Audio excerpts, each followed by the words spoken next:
Meet in the middle. Meet in the middle. Meet in the middle. Meet in the middle. Meet in the middle. Meet in the middle. Meet in the middle. Meet in the middle. Meet in the middle. Meet in the middle.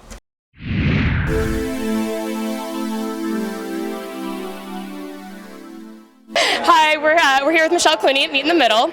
So thank you so much for coming out. Oh, God, thanks for having me. So what was your initial reaction to the court decision on Prop 8? Oh, I wasn't surprised. I think there was a little piece of me that had some hope that maybe they might come to their senses. So I was disappointed, but I wasn't surprised. I think we all knew that it was going to go in that direction. We all knew that we had to look towards 2010 or the Supreme Court, the federal Supreme Court, whatever happens with that, that suit that they just filed. But initially, I was disappointed. I think I did have some hope that they would wake up and realize that it's simply unconstitutional. So we're here at Meet in the Middle, and this is kind of our next step before we go to the ballot.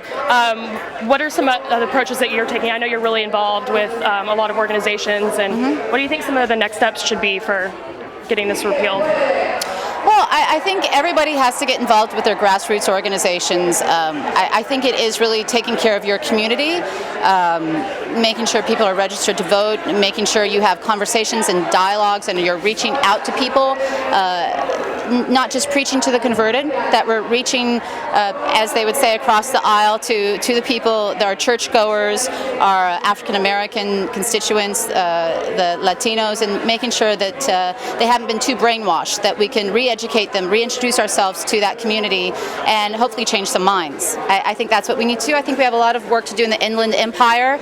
I think we need to get grassroots organizations to take trips out there and possibly invade, so to speak, the Inland Empire and get them to come on board with us. I think that it's a lot about communication, reintroducing people to the community,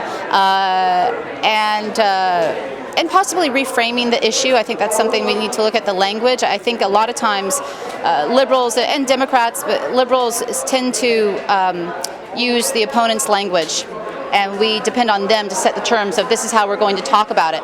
I think it's really important that we talk about this issue as not being just a gay issue.